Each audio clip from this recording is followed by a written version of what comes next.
you mentioned the IMF. So without diving into conspiracy theory, um, one Dive thing in that it.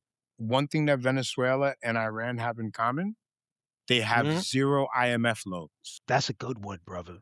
That's a good one. That's a good one, bad guy. Like, share, Mhm. subscribe. Like, share, subscribe on that.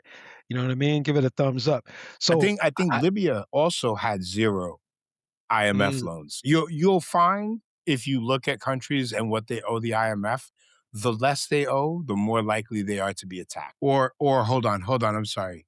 The more likely they are to be colonized. colonize, yeah, yeah, because it's also a scenario of quote unquote black and brown people that they're basically bombing out. You know, that's one thing that we just don't seem to miss out on is the opportunity to take advantage via violence. And the system works like this, where there's only two ways they're going to try to get you. First is going to be deception, and that is the IMF, that is the financial system, that is to get you to give them your resources for pennies on the dollar, meanwhile Yep. leaving you with nothing as far as infrastructure, just digging and destroying your land, right? That's the first Mhm. trick. So deception is their main key.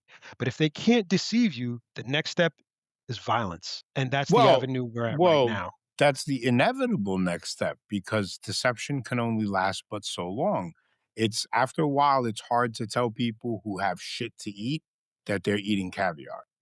Yeah, yeah. Well, tell that to Trump. And no, but you're starting to see that in this country as well.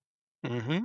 I Hmm. not that I am going to, welcome any of these people in with open arms, but you've got a lot of right-wing podcasters, and a lot of right-wing content creators who are turning their back on Trump. Not because of what ICE did, not because of anything else, because of his fealty to Israel. So real talk, and this is my opinion, man. I think you agree with this, is that those big podcasts that were pro-Trump and supporting him, your Joe Rogans, your all those knuckleheads, to me, my personal opinion, they were trying to cash the check. They were Yep. riding the wave and cashing the Yep. check. And I hope you listeners hear this and understand that they took you for fools. So unlike, us, you know what I'm saying? We Mhm. we're not trying to dupe you.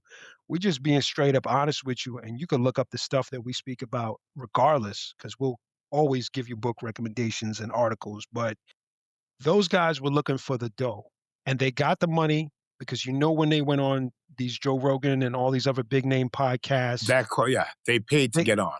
they paid to get on. So they Yeah. got coins, and then added on to that, Rogan and everybody else that's in line with him, they all then get their subscribers are watching the show, which gives them even more money for advertising, and all these other things fall into their place. So they were cashing checks, man. They didn't Yep. have any kind of moral compass, no humility, no method to their madness outside of just cashing their pockets and walking away with a Well, little bit of coin. the Andrew Schultz of the world, the one that's on the podcast with Charlemagne, But yeah, uh, that's oh he man. is trying as hard as possible to run from essentially Andrew Schill's 365 days ago.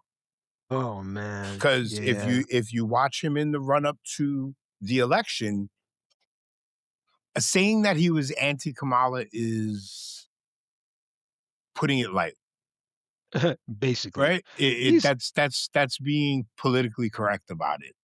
yeah. Um, but saying he was pro Trump is also quite an understatement. Like, Yeah.